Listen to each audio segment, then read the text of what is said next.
So I am excited to introduce my friend Paul Hoffman, who is a Rotarian in District 7670, Western North Carolina.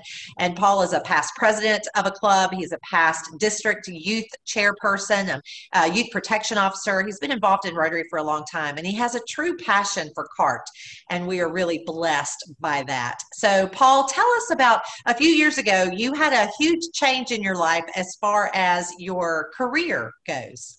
Yes, I went from, retired from the Girl Scouts, and then I started a career as a manager of crematory in Candler, which is close to Asheville, North Carolina. And I've been doing that ever since. I went to school and just recently got my license as a funeral director and embalmer. So now I'm managing a crematory and a funeral home up there in Asheville. And so it's the new job in the crematorium that really inspired this idea that you had to increase some fundraising for your Rotary Club for Coins for Alzheimer's Research Trust. Tell us about that idea of yours.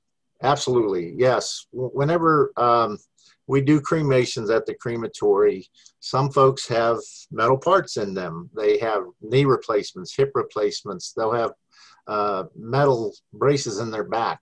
And when we do the cremation, obviously, you know, that's a byproduct of that cremation. And after we do the cremation, we set those, and some of them are precious metals. Some of them can be palladium or titanium. Some of it's just iron, but we set that aside and recycle it. Well, when I first started in the business 2 years ago, I thought, wait a minute, what are we going to do with all this metal? We're not just going to toss it. I know that, you know, especially titanium and palladium is worth some sort of money. So I felt like to honor the families of the folks that we were cremating, I wanted to take that recycled metal, those materials, and see if we can get dollars for it, if we can turn it in and get money for it. But we wanted to find a good cause to give that money to. I didn't want to put it back in the business because I felt like that wouldn't be fair to the families. So I decided that CART would be a good way to utilize the money that we got from those funds. And so for every about 100 cremations that we do, a gentleman comes and picks up our precious metals. They take it and do an assay report on it, and then about 3 weeks later, we receive a check. Those checks have varied anywhere from $300, and the biggest one was about $3,500 that we got. And of course, now we give that to CART. And whenever I talk to the families about this very same thing, because the families will ask us, what are you going to do with grandma's knee? Or what are you going to do with their gold teeth? I'll tell them what we do with it. And I have never had anyone say, I really wish you wouldn't do that. Everyone is excited because there's not a family out there that has not been affected by Alzheimer's. So everyone is very happy that we're donating that money for Alzheimer's research.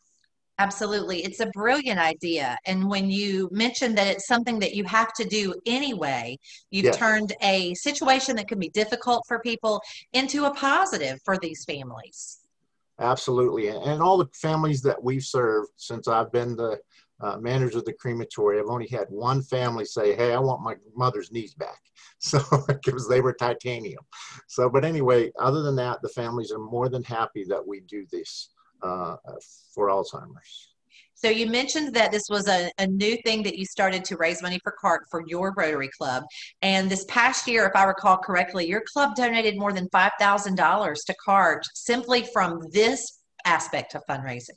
Yes, absolutely. Like I said, the one check was $3,500. So, and I was thrilled when I got that. That's the biggest one we got. And I was so excited when I saw that amount. I was like, this is great. Absolutely. So for people who are watching our interview, maybe they're Rotarians, maybe they're not, what would be the process if they wanted to duplicate this in their community? What's the first thing they have to do? I guess identify a person to work with? Yes. What I would suggest is go to all their local funeral homes that has a crematory and ask them what they do with their precious metals. Most of them will probably turn that metal in and put that money right back into their business. But it's really, for that business, it's a bonus. I mean, it's just a no-brainer. That it's kind of free money, so to speak. So I would go to all the funeral homes or crematories and say, hey, look, would you consider donating your precious metal to CART? And, you know, someone may say yes, but, you know, someone may say no, but it only takes one. And like you said, there's $5,000 a year more for CART just for that one club, from that one crematory. So, and it depends on how many cremations they do. But for us, I mean, we're just getting started. This is a brand new business. We're only 2 years old. And now we're doing almost 400 cremations a year. So about once a quarter, they come and pick up our precious metals.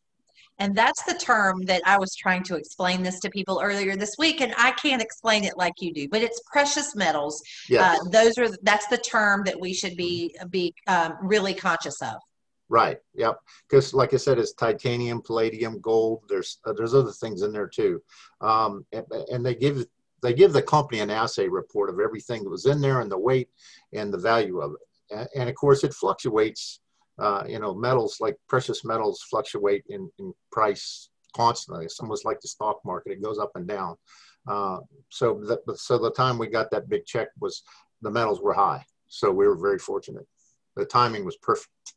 Absolutely. And it's something that I think we have to identify as well, that it's not something that this company, when they send you the report, can separate out per person. You've put it all into one collection, if you will, and they've weighed it and they've given you one check. So it's not as if you could divvy it out to each individual family. Really, I mean, I guess you could if you had to, but this is a way that each family gets to know that they contributed towards a good cause. Yeah. And most families don't want those precious metals back. They don't even think about it really. But if, like I said, when they ask, when we do their arrangement conference, I'll let them know, look, that those metals are being used for Alzheimer's research. And like I said, everybody's happy with that. Great. It's a wonderful idea. It's something new and innovative. It reaches outside of our Rotary clubs, but it also is an additional way to raise funds right now when our Rotary clubs aren't meeting in person. This is something that can be done year round and really can be duplicated in any community. Absolutely. Anywhere in the country. There's crematories everywhere. So, and as long as that, hopefully that crematory operator or owner is gracious enough to donate that to CART, that would be wonderful. And I'm sure there's a lot of Rotarians out there that own crematories or own a funeral home that's associated with a crematory. So just something for them to think about as well. And we are going to share your contact information. So if folks have specific questions, they can email you directly. But in addition to that, I want to add that I would be remiss if I didn't add, if they're not already Rotarians, what an awesome opportunity to invite them to a meeting and let them learn more about who we are and what we do. And maybe Alzheimer's or some other organization would be, like CART, would be a passion of theirs that might be the trigger that we need to get them to become a Rotarian. Oh, absolutely. I mean, it's an opportunity to meet with somebody new and give them some idea what Rotary is and what we do. And this CART is just one of the things that we do. And yeah, for sure. They might be able to talk somebody into joining and being part of it. So that would be great. Paul, thank you so much for sharing your story. I know that we are going to inspire people to find new and creative ways to do fundraising, not just during a global pandemic, but as we always say, think bigger than we've ever thought before. It is obviously our goal to continue to donate at least $1 million or more every year in research grants to help find a cure for this dreaded disease.